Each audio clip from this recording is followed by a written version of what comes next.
This is the second part of the lesson on section 5.3. To do this part, I think I'm just going to work two problems I've already described and explain all the stuff we're going to use. They made some separate problems where they used phase shifts, so I'm going to work one or two of those problems and then let you go to work. First one I'm going to work is number 34.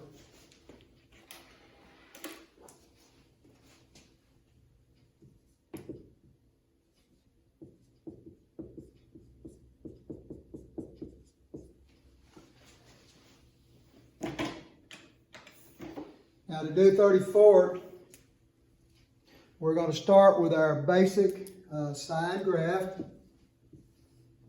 which we know is this right here. We're going to do our amplitude. We know that our amplitude is the number that appears in front of the trig function, which is 2. We're going to have our period. Now we have memorized the period of sine, cosine, secant, and cosecant is 2 pi. The period of tan and cotan is pi.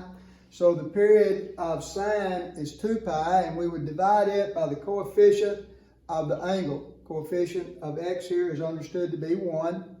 2 pi divided by 1 is 2 pi. Next we're going to do phase shift. Phase shift will be negative of the constant here, which would be negative pi thirds, divided by the coefficient of x, which would be 1. Anything divided by 1 is what the anything was, so I've got pi thirds. Negative times negative is positive, so I have a phase shift of pi thirds. Next we do vertical shift. I do not have a number added on to the end. I do not have a number added on to the front, so the vertical shift is 0. So we're going to take our base sine graph, we're going to use this information, and we will come up with the graph of this equation. Amplitude is 2. It goes up to 2, goes down to negative 2. The period is 2 pi, so I know that this is 2 pi. Half of that would be pi, half of that would be pi halves. Pi halves and pi is 3 pi halves.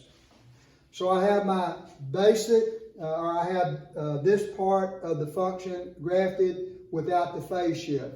Phase shift is pi thirds. That means I'm going to pick everything up, move it over pi thirds, and set it back down. Now the back of the book and giving the answers to this, they're asking for one period to be graphed. And when they give answers in the back, all they're giving is the where it starts and where it ends. So I think I'll let you get by with doing the same thing. Normally we would make you label 5 of these areas. In this particular case, and actually since we're doing this on Classroom, Google Classroom, instead of actually doing it in class, I'm going to be nice to you. And all we're going to do is give this and this when we move it. So this starts off at 0. If I move 0 to the right pi thirds, it will now be at pi thirds. We have this graph that goes like this. And again, I'm telling you, all I'm going to make you do then is give the value of that here. So that would be 2 pi plus pi thirds, which would give me what? That would be 6 pi thirds, 7 pi thirds.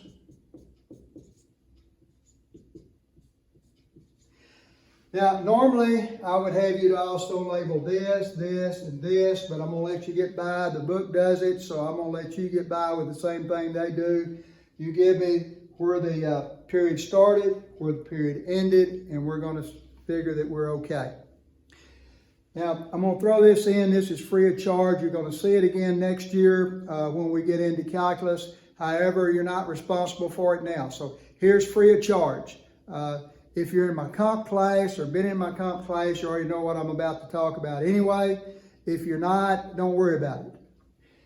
These points right here, here, and here, the points that we're labeling at the beginning, at the end, and also like in this case in the middle, are actually inflection points where it stops being concave down to being concave up. It's inflection points. And in calculus, you guys know that we're going to use this information. We're going to take the derivative of this, set it equal to 0. Be another way to find these points right here. forget that. Don't worry about it. That's free information. My comp people, you might all think about that a little bit, but everybody else, don't worry about it. All right, let's do another problem.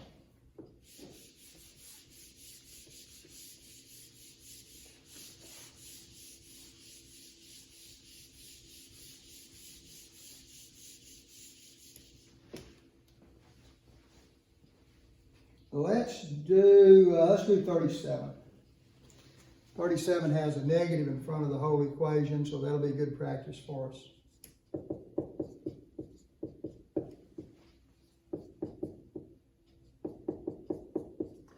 Make sure I have it written correctly, and I believe I do. So let's do number 37.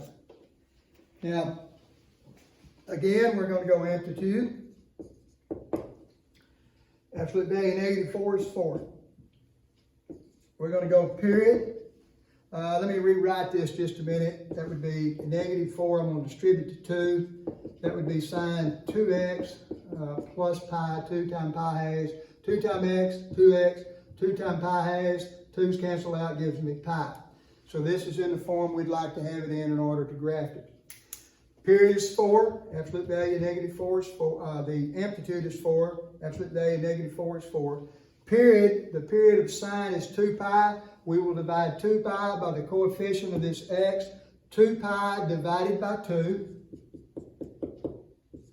is pi. Next, we're going to do the phase shift. The phase shift will be negative of this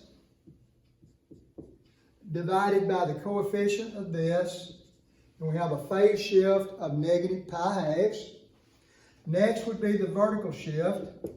I do not have anything added on at the front of this function. I do not have anything added on at the end of the function.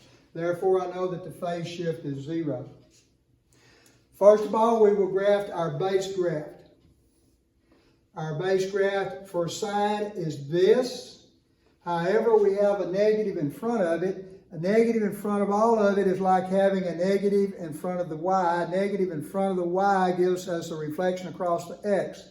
Now this is review. We've covered this 2 or 3 times. Negative in front of the y gives us a reflection across x. Negative in front of the x gives us a reflection across y. So I have a negative in front of all of it. That's like a negative in front of the y. I would take my sine function, which we know is this, and I would reflect it across the x-axis like so. Amplitude is 4. The period is pi, therefore this is pi, this is pi halves, this would be pi fourths, and this would be 3 pi fourths. Now the next thing we're going to do is the phase shift. Now, I told you I was going to let us get away in here. The book's doing it, so we'll do it too. We know that we're going to move this thing to the left, a negative pi halves. So 0 plus a negative pi halves puts me at negative pi halves. Pi minus pi halves, I'm going to take negative pi halves and add on the pi. That would give me a pi halves, like so. That being the case, I know that I've taken this thing, I moved it over. This is where it started. This is where it ends. I've got a graph that looks like so. Now, that's not very pretty, but you understand what I've done. Again, my amplitude is 4. So I label this 4 and negative 4. And this is the graph of that. I'm going to go ahead and put the little slash here, but I'm not going to make you fill those in. If I did, I'd have, in this case, I'd have pi halves minus pi halves. That would have put me 0 right here. I would have had pi fourths minus pi fourths. That would have given me a negative pi fourths. I would have had 3 pi fourths minus the phase shift in here, and that would have given me this pi fourths right here. Okay, now this is PC5.3b. In other words, I've got section 5.3, and this is the last set of problems that we'll work on this section. All right, guys, spend time working on this, and for goodness sakes, be safe.